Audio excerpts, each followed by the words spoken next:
کیونکہ بہت سے شیطان ہیں جو انسانی شکلوں میں ہیں، اس لیے اپنا ہاتھ ہر ہاتھ میں نہ دیتے پھرو۔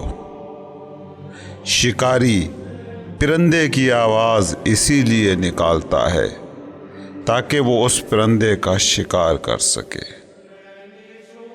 پرندہ سمجھتا ہے کہ وہ ساتھی پرندے کی آواز ہے، مگر وہ ایسی آواز ہے کہ جس میں بس اس کے لیے قید اور دکھ ہے۔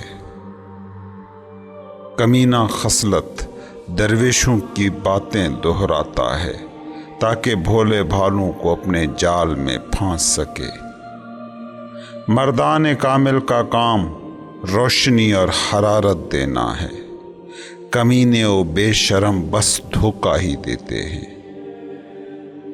گداگری کے لیے اون کا شیر بناتے ہیں، مسیلمہ کذاب کو احمد لقب دیتے ہیں، لیکن مسیلمہ کا لقب کذاب ہی رہا اور محمد کا اولو الالباب ہی رہا۔ وہ شراب حق ہے جس کی مہر خالص مشک ہے، اور اس شراب کی مہر گندگی و عذاب ہے۔ تیسری داستان، اس قصے کا عنوان ہے یہودی بادشاہ کی داستان جو بربنائے تعصب عیسائیوں کا قتل کیا کرتا تھا۔ ایک یہودی بادشاہ تھا، بہت ہی ظالم، حضرت عیسیٰ کا دشمن اور عیسائیوں پر قہر ڈھانے والا۔ یہ حضرت عیسیٰ کا زمانہ تھا اور بادشاہت اس کی تھی۔ موسیٰ اس کی جان تھے اور وہ موسیٰ کی جان۔ اس بھینگے بادشاہ نے خدا کی راہ میں خدا کے بنائے ان دونوں دوستوں یعنی عیسیٰ و موسیٰ کو جدا کر دیا۔ ایک استاد نے اس بھینگے سے کہا، ادھر آ، گھر میں جا اور فلاں بوتل لے آ۔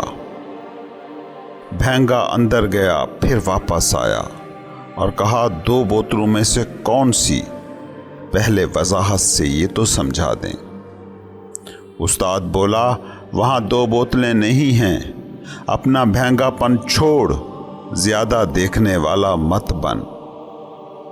اس نے کہا، استاد مجھے ملامت نہ کر۔ استاد نے کہا، اچھا تو یوں کر، 1 بوتل توڑ دے۔ اس نے جا کر 1 بوتل توڑ دی تو دوسری بھی غائب ہو گئی۔ انسان بھی ایسا ہے، عداوت اور میلان اسے بھینگا کر دیتا ہے۔ بوتل ایک ہی تھی، اسے 2 نظر آ رہی تھی۔ جب اس نے بوتل توڑ دی تو دوسری بھی نہ رہی۔ غصہ اور شہوت بھی انسان کو ایسے ہی بھینگا کر دیتے ہیں اور روح کو راہ استقامت سے گمراہ کر دیتے ہیں۔ جب غرض ہوتی ہے تو 100 خوبیاں بھی چھپ جاتی ہیں اور دل کے سینکڑوں پردے آنکھ پر پڑ جاتے ہیں۔ قاضی کا دل جب رشوت کے چنگل میں جکڑ جاتا ہے تو ظالم اور بیچارے مظلوم کے درمیان وہ فرق نہیں کر پاتا۔ وہ بادشاہ بھی یہودیت کے کینے سے ایسا بھینگا بن گیا کہ العما الحفیظ، لاکھوں مومن مظلوم اس نے مار ڈالے، یہ سوچ کر کہ میں دین موسیٰ کا پشت پناہ ہوں۔ بادشاہ کا ایک مکار و عیار وزیر تھا جو مکاری سے پانی میں گرہ لگاتا تھا۔ اس نے کہا کہ یہ عیسائی بچ جائیں گے، کہ وہ بادشاہ سے اپنا دین چھپا لیں گے۔ ان کو قتل نہ کر کہ قتل کا کوئی فائدہ نہیں، کیونکہ دین کی خوشبو نہیں ہوتی، کہ وہ عود و مشک نہیں، وہ 100 غلافوں میں چھپا راز ہے، اس کا ظاہر تیرے ساتھ اور باطن خلاف ہے۔ بادشاہ بولا، تو پھر کیا تدبیر کروں اور اس مکر و فریب کا چارہ کیا ہو؟ دنیا میں بس کوئی عیسائی نہ بچے، نہ ظاہری عیسائی نہ چھپا ہوا۔ اس نے کہا، اے بادشاہ، میرے کان و ہاتھ کاٹ دے، اور تلخ سہی مگر ایک حکم سے میرے ہونٹ اور ناک چیر دے۔ اس کے بعد مجھے سولی کے نیچے لے آ، یہاں تک کہ کوئی سفارشی مجھے تم سے مانگ لے، اور اس کی کھلے عام منادی کر ایسے راستے پر کہ جو چوراہا ہو، اور اس وقت مجھے شہر بدر کر دے تاکہ میں ان میں شر اور فتور ڈال دوں۔ وزیر کا عیسائیوں کو فریب و دجل۔ اس کے بعد میں انہیں کہوں گا کہ میں عیسائی ہوں۔ اے خدائے رازداں، تو یہ جانتا ہے۔ بادشاہ میرے دین سے واقف ہو گیا اور بربنائے تعصب میری جان لینے کے درپے ہو گیا۔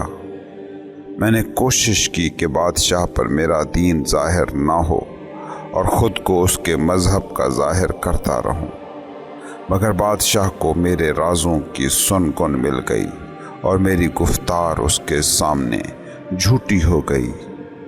بادشاہ بولا کہ تیری گفتگو روٹی میں کانٹے کی طرح ہے، میرے دل اور تیرے دل کے درمیان ایک کھڑکی ہے۔ میں اس سوراخ سے تیرے دل کا حال جان سکتا ہوں۔ جب تیرا حال واضح ہے تو کال کی بات کیا کرنی؟ اگر عیسیٰ کی روح میری مددگار نہ ہوتی تو وہ یہودیوں کی طرح میرے ٹکڑے ٹکڑے کر دیتا۔ حضرت عیسیٰ کے لیے تو میں جان و سر دوں اور ان کے لاکھوں احسان خود پر سمجھوں۔ عیسیٰ کے لیے جان دینے سے دریغ مجھے نہیں، لیکن میں ان کے دین سے خوب واقف ہوں۔ مجھے اس بات کا دکھ ہے کہ یہ پاک دین جاہلوں کے ہاتھ پہنچ کر تباہ ہو گیا۔ خدا کا اور عیسیٰ کا شکر ہے کہ ہم اس سچے دین کے رہنما بن گئے ہیں۔ یہودیوں اور یہودیت سے ہم چھوٹ گئے ہیں، جب سے زنار سے ہم نے اپنی کمر کس لی ہے۔ اے لوگ، یہ عہد تو عہد عیسیٰ ہے، ان کے مذہب کے اسرار دل و جان سے سنو۔ بادشاہ نے اس کے ساتھ وہی کیا جو اس نے کہا، اور لوگ اس مکر سے بے خبر رہے۔ پھر اس کو عیسائیوں کی طرف بھگا دیا، اور اس کے بعد اس نے اپنی دعوت شروع کر دی۔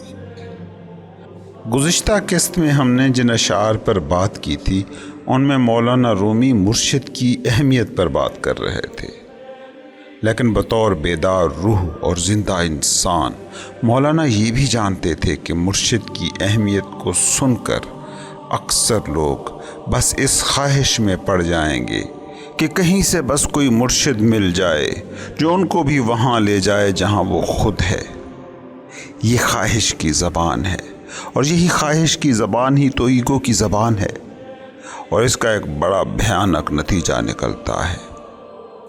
اس بات کو پہلے سمجھنے کی کوشش کریں کہ ایک چیز کی ڈیمانڈ ہو اور وہ چیز حقیقت میں موجود نہ ہو یا کمیاب ہو تو پھر اس کی کاپیاں، اس کی نقلیں مارکیٹ میں بکنا شروع ہو جاتی ہیں۔ لوگوں کو غور سے دیکھو، چاہے وہ کسی بھی مذہب، کسی بھی فرقے کے ہوں، وہ مرشد، گرو، پیر کو ڈھونڈتے ملیں گے۔ اس کا مطلب یہ ہے کہ گرو، پیر، مرشد کی ڈیمانڈ تو ہے، مگر ایسے باشعور زندہ انسان بہت کمیاب ہیں۔ ان کی کمی کو پورا کرنے کے لیے نقلی پیروں، گروؤں، ڈھونگی بابوں کی ایک بڑی تعداد ہے جو اس وقت عملاً دنیا کے ہر معاشرے میں موجود ہے۔ لوگ دماغ کے غلبے کے، اس کے شور کے اور اس کی تخلیق کی گئی پیچیدگیوں سے نجات چاہتے ہیں، اور امید کی ایک شمع جو ان کے پاس ہے وہ ہے یہ کہ کوئی گرو مل جائے۔ یہ دنیا اس وقت شارٹ کٹس ڈھونڈ رہی ہے۔ لوگ دل میں طلب تو نہیں رکھتے، جستجو میں تو نہیں پڑتے، لیکن شارٹ کٹس ڈھونڈتے ہیں، اور شارٹ کٹ یہ ہے کہ بس کوئی گرو مل جائے جو ان کو اس درد سے نجات دے دے جو مائنڈ تخلیق کر رہا ہے۔ وہ خود مرید کے مقام پر پہنچے بغیر پیر ڈھونڈنے میں لگے ہیں، اور اسی ڈیمانڈ کی وجہ سے نقلی بابوں، گروؤں اور پیروں کا دھندا